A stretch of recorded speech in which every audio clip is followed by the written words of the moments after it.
Right breaking news చూస్తున్నారు. అఘోరి వ్యవహారం రోజుకొక మలుపు తిరుగుతుంది. అయితే అఘోరి పైన చట్టపరమైన చర్యలు తీసుకోవాలని స్వామీజీలు డిమాండ్ చేస్తున్నారు.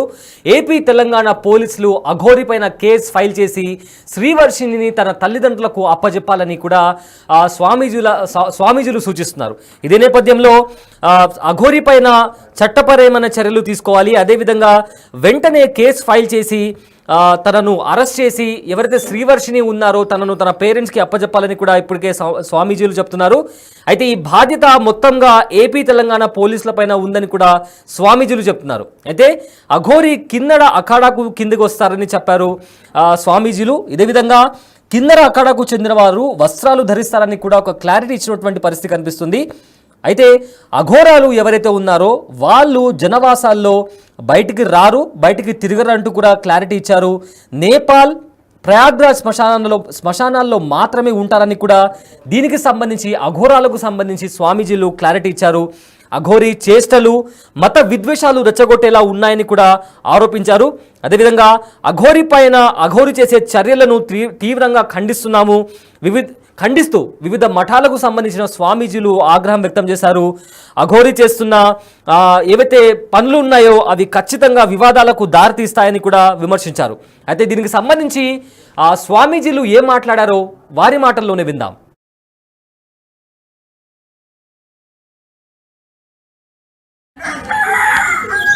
శ్రీ జగదీశ్వరానంద స్వామి కోరుట్ల శ్రీ జగదీశ్వరాశ్రమం స్వామివారు శ్రీ శ్రీ శ్రీ కృష్ణానందగిరి స్వాముల వారు కృష్ణానందాశ్రమం గోరికొత్తపల్లి. శ్రీ శ్రీ శ్రీ ప్రబోధానంద స్వామి గారు గీతాశ్రమం సీతాధిపతి కొందనపల్లి. మా పేరు నాగసాధు కైవల్య దత్తానందగిరి స్వామి నిజామాబాద్ జిల్లా. శ్రీ పంచాయత్ మహానిర్వాణి దచ్చేమడి దిగంబర నాగ సన్యాసి. ఈ రోజుల్లో అల్లూరి శ్రీనివాస్ అని ఏదో పేరుంది, అఘోరి అనేటువంటి పేరుతో తిరుగుతూ ఉన్నటువంటి దిగంబరుడుగా ఆయన అంగాన్ని హాస్పిటల్ ద్వారా తొలగించుకున్నటువంటి కిన్నెర అంటారు వాళ్ళని. వాస్తవానికి ఈ క్రియ చేసుకున్నటువంటి కిన్నెరకు సంబంధించినటువంటి వాళ్ళు.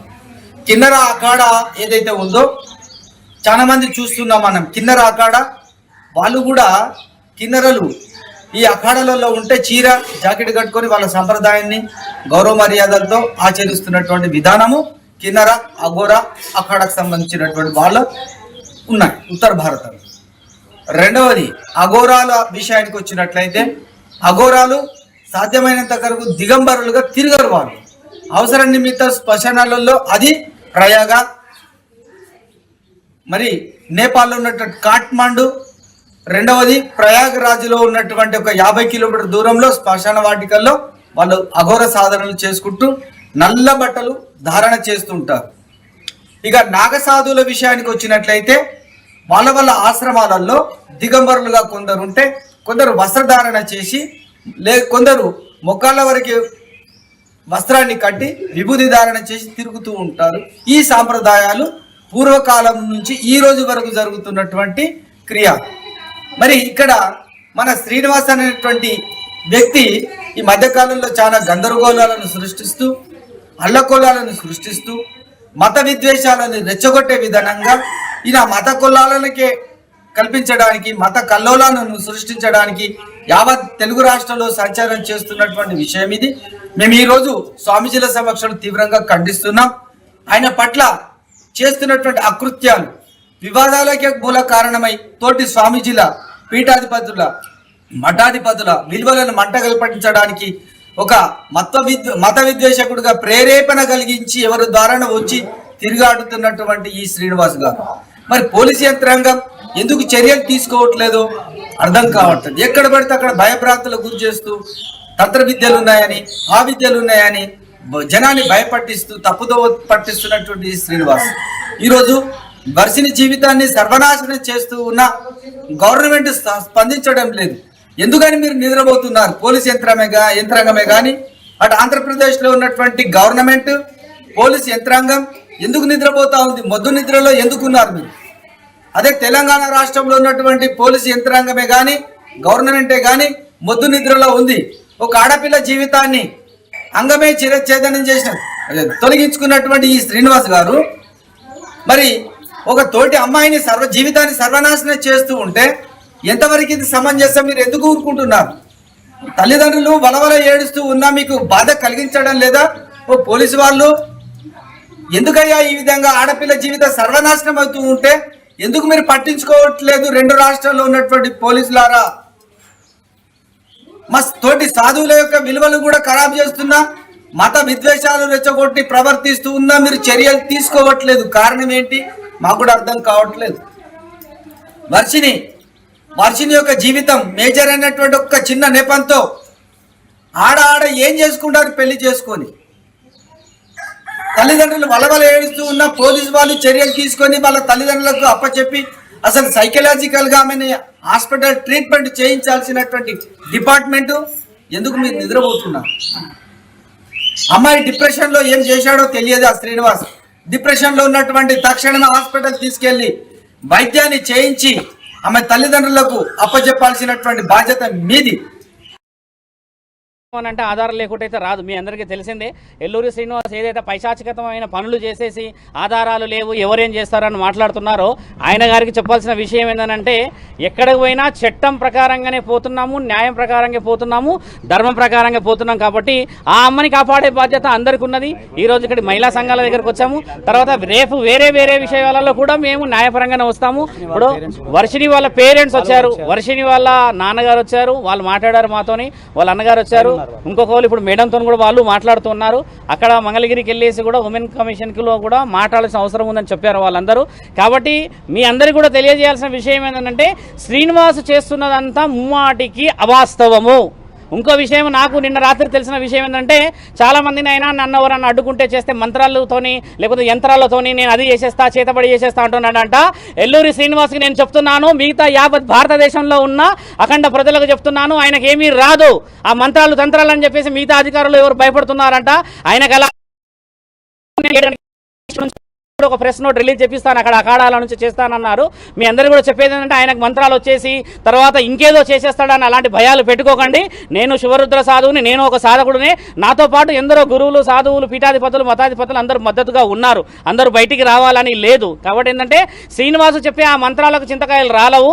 ఆయన న్యాయపరంగా రావాలి. జెండర్ మార్చుకొని బ్రీస్ట్ ఇంప్లాంటేషన్ చేసుకొని ప్రాస్టిట్యూషన్లో ఉన్నాడన్న విషయం కూడా నిన్న రాత్రి తెలిసింది. నిన్న వాళ్ళ ఇంటి నుంచి నాకు ఫోన్ వచ్చింది, ఆయనను వదిలిపెట్టమని చెప్పేసి.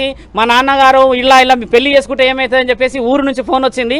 ఆయన గారు ఏదైనా కౌంటర్ ఇస్తే డైరెక్ట్గా హైదరాబాద్కు ఈరోజు మేము కమిషనర్ దగ్గర కాల్ చేసాము, ఇక్కడ వచ్చాము. ఈ విధంగా ముందుకు రావాలి, ఈ విధంగా మాట్లాడితేనే ధర్మం ఉంటుంది. కానీ ఎక్కడో వెళ్ళి నువ్వు పెళ్లి చేసేసుకొని ఇంకా నా పెళ్లి అయిపోయింది, పొద్దున నేను తాళి కట్టలేడు అంటే రాత్రి వెళ్ళి తాళి కట్టిండు.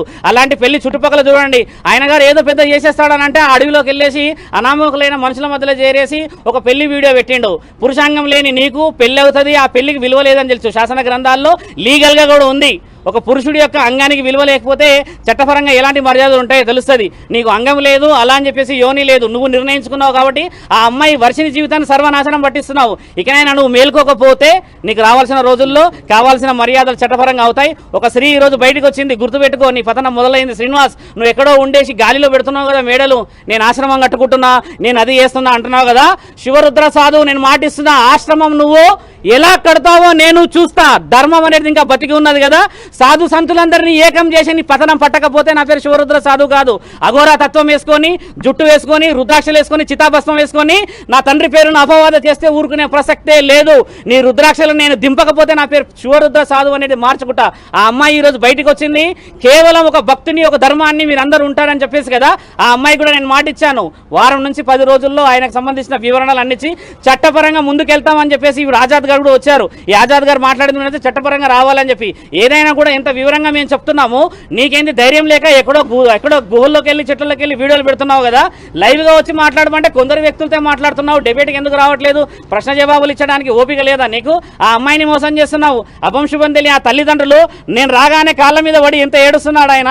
నిన్న నైట్ వాళ్ళ అమ్మకి అక్కడ ఫిట్స్ వచ్చిందంట ఆ పెళ్లి వీడియో చూసేసి. ఇలాంటి వాళ్ళ ఉసురు ముట్టి వస్తావు నువ్వు, గుర్తుపెట్టుకో. నిన్ను కన్న తల్లిదండ్రుల ఏలూరి శ్రీనివాస్ అని చెప్పేసి నీ ఊరు ఊర్లో నీకు విలువ లేదు, అక్కడ బహిష్కరణ చేశారు. ఆ లింగ మార్పిడి చేసుకున్నావు, అక్కడ బతకలేకపోయావు. ఇక్కడ శివతత్వం అన్నావు, ఇక్కడ బతకలేకపోయావు. ఎందుకు మానవ జన్మెత్తినావు నువ్వు? అర్థం పర్థం లేని వీడియోలు ఇచ్చి అర్థం పద్ధతులు ఇచ్చి ఏం ఫేమ్ అవుతున్నావు అనుకుంటున్నావు? బాగా గుర్తుపెట్టుకో, నువ్వు చేస్తున్న అంత అధర్మమైన పనులు. ఈ రోజు అందరూ వస్తున్నారు బయటికి, ఎక్కడెక్కడో కేసులు నీ మీద మొదలవుతున్నాయంటే నీ పతనం మొదలైంది. విచ్చలవిడిగా నువ్వు వీడియోలు చేసేసి దూరం ఉన్నా అని చెప్పేసి ఏదైతే విర్రవీగుతున్నావో భూమినే ఉన్నావు. గుర్తుపెట్టుకో, ఈ రోజు కాకపోతే రేపటి రోజు ఖచ్చితంగా దొరుకుతావు నువ్వు. దానికి సమాధానం ఈ స్త్రీ చెప్పడానికి ఆ కుటుంబం అంతా సిద్ధంగా ఉన్నది, అక్కడ ఇంకో కుటుంబం అంతా సిద్ధంగా ఉన్నది. శివరుద్ర సాధువుకు నువ్వు సమాధానం చెప్పాల్సిన అవసరం లేదు, అడ్వకేట్ గారికి సమాధానం చెప్పాల్సిన అవసరం లేదు. కానీ నీవు శరీరకంగా వాడుకున్న అమ్మాయిలకి మాత్రం సమాధానం ఆ కుటుంబానికి చెప్పే బాధ్యత ఉంది. నేను కూడా నిన్ను ఆ సాధు లక్షణం నుంచి కిందికి దింపకపోతే ఈ వారం 10 రోజులలో ఎక్కడికైతే అక్కడికి నేను సిద్ధమే. నీలాగా మాటలు వదిలేయడం నాకు రాదు. ముందుకు వచ్చిన తర్వాత ఏం మాట్లాడాలో, ఎలా నిర్ణయాలు తీసుకోవాలో నాకు తెలుసు. చట్టపరంగా పోతాను కాబట్టి నేను సాధువునయ్యాను. నువ్వు అఘోరి అని పేరు పెట్టుకుంటున్నావు కదా, అసలైన అఘోరాలు వస్తున్నారు. వచ్చినప్పుడు వాళ్ళ చేతిలో నీకు గుండు గీపియకపోతే, నేను చెప్తున్నా కదా, ఈ సనాతన ధర్మాన్ని గెలిపియకపోతే నేను నా తండ్రి పరమశివుడి మీద ఆనేసి చెప్తున్నా, నీ పతనం మొదలైంది శ్రీనివాస్. ఆ అమ్మతో కూడా మీరందరూ మీడియా వాళ్ళు లీగల్గా మాట్లాడండి, లీగల్గా చేయండి. ఆ అమ్మాయిని కాపాడే బాధ్యత అందరి మీద ఉన్నది. శ్రీ జగదీశ్వరానంద స్వామి కోరుట్ల శ్రీ జగదీశ్వరాశ్రమం. స్వామివారు శ్రీ శ్రీ శ్రీ కృష్ణానందగిరి స్వాముల వారు, కృష్ణానందాశ్రమం, గోరికొత్తపల్లి. శ్రీ శ్రీ శ్రీ ప్రబోధానంద స్వామి గారు, గీతాశ్రమ పీఠాధిపతి, కొందనపల్లి. మా పేరు నాగసాధు కైవల్య దత్తానందగిరి స్వామి, నిజామాబాద్ జిల్లా. శ్రీ పంచాయత్ మహానిర్వాణి దచ్చేమడి దిగంబర నాగ సన్యాసి. ఈ రోజుల్లో అల్లూరి శ్రీనివాస్ అని ఏదో పేరుంది, అఘోరి అనేటువంటి పేరుతో తిరుగుతూ ఉన్నటువంటి దిగంబరుడుగా ఆయన అంగాన్ని హాస్పిటల్ ద్వారా తొలగించుకున్నటువంటి కిన్నెర అంటారు వాళ్ళని. వాస్తవానికి ఈ క్రియ చేసుకున్నటువంటి కిన్నెరకు సంబంధించినటువంటి వాళ్ళు. కిన్నెర అఖాడ ఏదైతే ఉందో చాలా మంది చూస్తున్నాం మనం. కిన్నెర అఖాడ వాళ్ళు కూడా కిన్నెరలు ఈ అఖాడలలో ఉంటే చీర జాకెట్ కట్టుకొని వాళ్ళ సంప్రదాయాన్ని గౌరవ మర్యాదలతో ఆచరిస్తున్నటువంటి విధానము కిన్నెర అఘోర అఖాడకు సంబంధించినటువంటి వాళ్ళు ఉన్నాయి ఉత్తర భారతంలో. రెండవది అఘోరాల విషయానికి వచ్చినట్లయితే, అఘోరాలు సాధ్యమైనంత వరకు దిగంబరులుగా తిరగరు. వాళ్ళు అవసరం నిమిత్త శ్మశానాలలో, అది ప్రయాగ, మరి నేపాల్లో ఉన్నటువంటి కాఠ్మండు, రెండవది ప్రయాగరాజ్లో ఉన్నటువంటి ఒక 50 కిలోమీటర్ దూరంలో శ్మశాన వాటికల్లో వాళ్ళు అఘోర సాధనలు చేసుకుంటూ నల్ల బట్టలు ధారణ చేస్తుంటారు.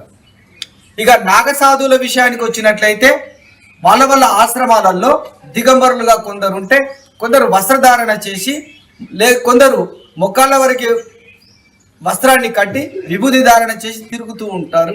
ఈ సాంప్రదాయాలు పూర్వకాలం నుంచి ఈ రోజు వరకు జరుగుతున్నటువంటి క్రియ. మరి ఇక్కడ మన శ్రీనివాస్ అనేటువంటి వ్యక్తి ఈ మధ్యకాలంలో చాలా గందరగోళాలను సృష్టిస్తూ, అల్లకొల్లాలను సృష్టిస్తూ, మత విద్వేషాలను రెచ్చగొట్టే విధానంగా ఈయన మత కొల్లాలకే కల్పించడానికి, మత కల్లోలాలను సృష్టించడానికి యావత్ తెలుగు రాష్ట్రంలో సంచారం చేస్తున్నటువంటి విషయం ఇది. మేము ఈరోజు స్వామీజీల సమక్షంలో తీవ్రంగా ఖండిస్తున్నాం.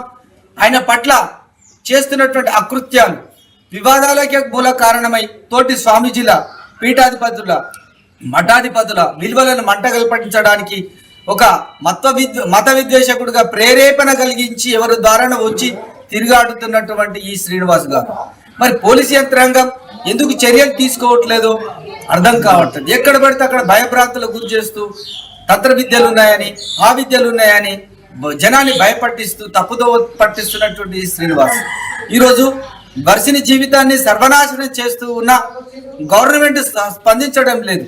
ఎందుకని మీరు నిద్రపోతున్నారు? పోలీస్ యంత్రాంగమే కానీ అటు ఆంధ్రప్రదేశ్లో ఉన్నటువంటి గవర్నమెంట్, పోలీస్ యంత్రాంగం ఎందుకు నిద్రపోతా ఉంది? మొద్దు నిద్రలో ఎందుకున్నారు మీరు? అదే తెలంగాణ రాష్ట్రంలో ఉన్నటువంటి పోలీసు యంత్రాంగమే కానీ, గవర్నమెంటే కానీ మొద్దు నిద్రలో ఉంది. ఒక ఆడపిల్ల జీవితాన్ని అంగమే చిరఛేదనం చేసిన తొలగించుకున్నటువంటి ఈ శ్రీనివాస్ గారు మరి ఒక తోటి అమ్మాయిని జీవితాన్ని సర్వనాశనం చేస్తూ ఉంటే ఎంతవరకు ఇది సమంజసం? మీరు ఎందుకు ఊరుకుంటున్నారు? తల్లిదండ్రులు వలవల ఏడుస్తూ ఉన్నా మీకు బాధ కలిగించడం లేదా? ఓ పోలీసు వాళ్ళు ఎందుకయ్యా ఈ విధంగా ఆడపిల్ల జీవితం సర్వనాశనం అవుతూ ఉంటే ఎందుకు మీరు పట్టించుకోవట్లేదు? 2 రాష్ట్రాల్లో ఉన్నటువంటి పోలీసులారా, మా తోటి సాధువుల యొక్క విలువలు కూడా ఖరాబ్ చేస్తున్నా, మత విద్వేషాలు రెచ్చగొట్టి ప్రవర్తిస్తూ ఉన్నా మీరు చర్యలు తీసుకోవట్లేదు. కారణం ఏంటి మాకు కూడా అర్థం కావట్లేదు. వర్షిని యొక్క జీవితం మేజర్ అయినటువంటి ఒక చిన్న నెపంతో ఆడ ఏం చేసుకుంటారు? పెళ్లి చేసుకొని తల్లిదండ్రులు వలవల ఏడుస్తూ ఉన్న పోలీసు వాళ్ళు చర్యలు తీసుకొని వాళ్ళ తల్లిదండ్రులకు అప్పచెప్పి అసలు సైకలాజికల్గా ఆమెని హాస్పిటల్ ట్రీట్మెంట్ చేయించాల్సినటువంటి డిపార్ట్మెంటు ఎందుకు మీరు నిద్రపోతున్నారు?